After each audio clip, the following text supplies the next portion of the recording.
May YouTube channel naman si Arjen. Actually, hindi ko po yung pinapayagan si Arjen mag-YouTube, ano. At yung ganyan na hindi ko support yung sa channel niya. Yung mga tao po kasing hirap intindihin yung ano eh. Eh, sa akin din po kasi, hindi naman po sa pag-aano ha. Kasi po, iniisip ko din po yung aking future. Oh, what if? What if lang to guys ha? What if lang, baka kung bigyan niya naman ng mali siya, or bigyan niya naman ng pangbabas yung salita ko. Sa akin lang po kasi. Ito ha. Kasi po, di ba?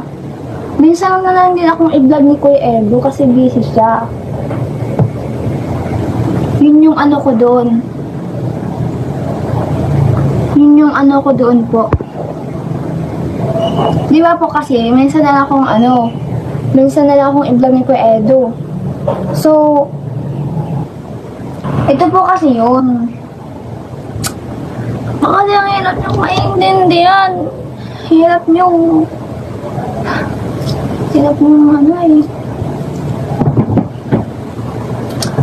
Di ba po kasi college naman na ako. So, minsan na lang din po ako naibablog ni Kuya Edo.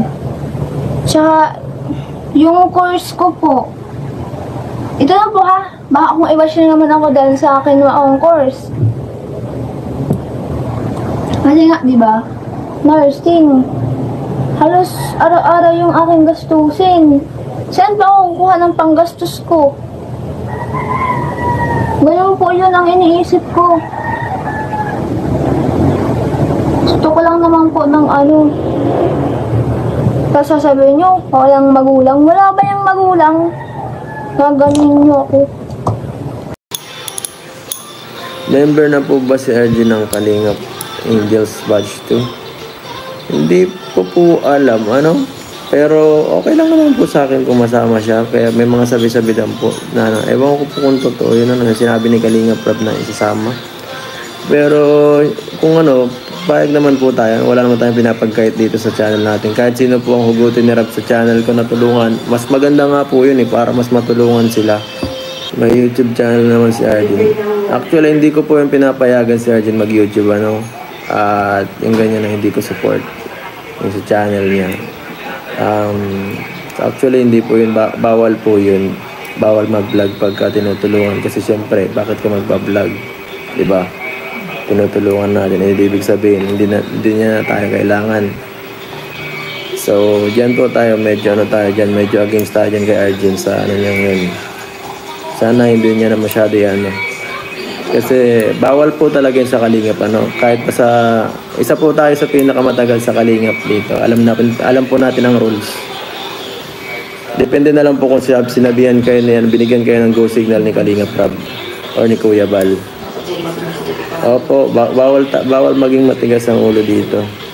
Follow tayo sa rules. Ayaw kong maging issue yung mga ganyan bagay. Kung aanin siya ni Kalingap Rob, ay di si Kalingap Rob na bahala mag-ano dyan.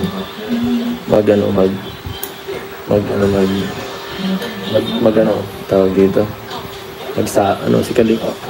Sinasabihan ko man siya eh.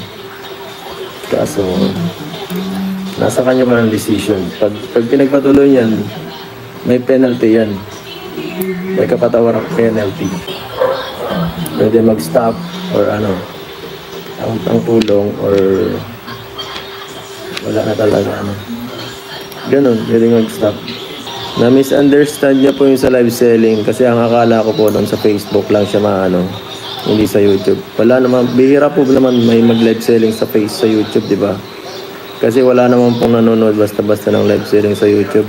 It's either sa TikTok or sa Facebook. Yan po ang karaniwang mga nagla-live selling. O akong go signal na mag-live siya or sinasabihan ko ba yan na wag magpara live. Kasi syempre, marami tayo ditong na nakakakita. At ayoko naman pag-initan ako. Minsan nasisilip ng mga kasamahan ko, uy, bakit nagla-live ito si ganito? Bawal yan